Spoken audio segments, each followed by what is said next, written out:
বিএনপির পক্ষ থেকে আপনাদের সবাইকে ধন্যবাদ এবং কৃতজ্ঞতা জানাই। প্রিয় সুদীপিত, 2008 বা 2001 নির্বাচনের যে প্রেক্ষাপট আর আজকে এই বাংলাদেশে বর্তমান 2025 প্রেক্ষাপট কিন্তু একেবারেই ভিন্ন, এবং এই প্রেক্ষাপটটা ভিন্ন বলেই কিন্তু আজকে আমাদের এই কর্মশালা সময় থেকে শুরু করে আজকে পর্যন্ত জাতীয় প্রকৃতি দুর্যোগ, রাজনৈতিক দুর্যোগ, মূলত রাজনৈতিক দুর্যোগ, আমাদের স্বাধীনতা সার্বভৌমত্ব যখন নাকি বিলীন হয়ে যাওয়ার আশঙ্কা ছিল, পূর্ণ হওয়ার আশঙ্কা, প্রতিদিনে শহীদ রাষ্ট্রপতি জিয়া রহমান এবং তার প্রাণের দল বিএনপি জনগণের পাশে ছিল।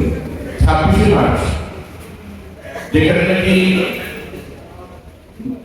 আওয়ামী লীগের নেতা পায়ে ফুটতে ফুটতে ফুলকে গুছিয়ে সুন্দর করে পাকিস্তানে চলে গেলেন আত্মসমর্পণ করে, সারা দেশের মানুষকে অরক্ষিত রেখে 26শে মার্চ তৎকালীন মেজর জিয়া আমাদের জাতীয়তাবাদী দলের প্রতিষ্ঠাতা শহীদ রাষ্ট্রপতি জিয়া রহমান উনি স্বাধীনতার ঘোষণা দিলেন, বললেন আই রিপোর্ট দেশ নেত্রী বেগম খালেদা জিয়ার হাত ধরে বিএনপি সরাসরি জনগণের সরাসরি ভোটে নির্বাচিত দেশের জনগণ নির্বাচিত করলেন বিএনপিকে, এবং আমাদের যে রাজনৈতিক যে অঙ্গীকার ছিল সে এই করে রাষ্ট্রপতি শাসিত সরকার ব্যবস্থা থেকে পার্লামেন্ট অবস্থায় নিয়ে আসলেন দেশের বেগম খালেদা জিয়া।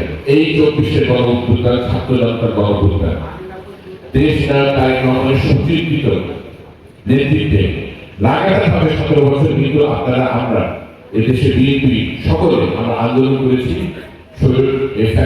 স্বৈরশাসক শেখ হাসিনার বিরুদ্ধে, এবং সর্বশেষ 24শে যে ছাত্র জনতা অভ্যুত্থান, যখন নাকি এই অভ্যুত্থানের মাঝামাঝি যখন বিপ্লবের মাঝামাঝি একটি সময় এই বিপ্লব স্থিত পর্যায়ে আমাদের নেতা দেশ তারেক রহমান তিনি এই পুরো আন্দোলনটাকে তিনি নেতৃত্ব দেন, পুনর্গঠিত করেন। আমরা আপনারা সকলে আমরা রাষ্ট্রপতি থেকে এই ফ্যাসিস্টকে বিদায় করি। বিএনপির হাতে কি জনগণের রক্ত আছে? আছে। এটাই হলো আমাদের ভোট দেওয়ার সবচেয়ে বড় অধিকার, এবং জনগণের কাছে আমাদের সবচেয়ে বড় সুযোগ যে আমাদের হাতে আমাদের দেশের মানুষের রক্ত নাই, আমাদের হাতে এই দেশের জনগণ নিরাপদ, আমাদের হাতে গণতন্ত্র নিরাপদ। এবং আপনারা এখন ভালো করে জানেন ইনশাআল্লাহ এইরকম আওয়ামী লীগের ফ্যাসিস্ট শাসন আর কিন্তু এদেশের আসবে না, এদেশের মানুষের কোনোদিন হতে দিবে না। 31 দফা দিয়ে আমাদেরকে একটা পাসপোর্ট দিয়েছে, পাসপোর্টের ভিসা লাগিয়ে দিয়েছে, এইটা জনগণের কাছে কিভাবে ভোট দিতে হবে সেই ভোট দেওয়ার সবচেয়ে বড় পুস্তিকা কিন্তু এই 31 দফা।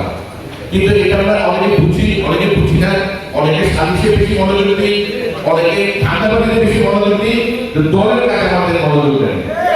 আপনাদের কাছে আমি অনুরোধ করছি, ক্ষেত্র বিশেষে নির্দেশনা দিচ্ছি, আজকের পর থেকে আমরা যে কর্মসূচিটা গ্রহণ করছি 31 দফা বাস্তবায়ন আপনার দৃঢ়ভাবে পৌঁছে দেওয়ার জন্য, সেটার ব্যাপারে আমরা সর্বোচ্চ আমরা সবাই অঙ্গীকার বদ্ধ থেকে আমরা সর্বোচ্চভাবে আমরা নিয়োজিত থাকবো।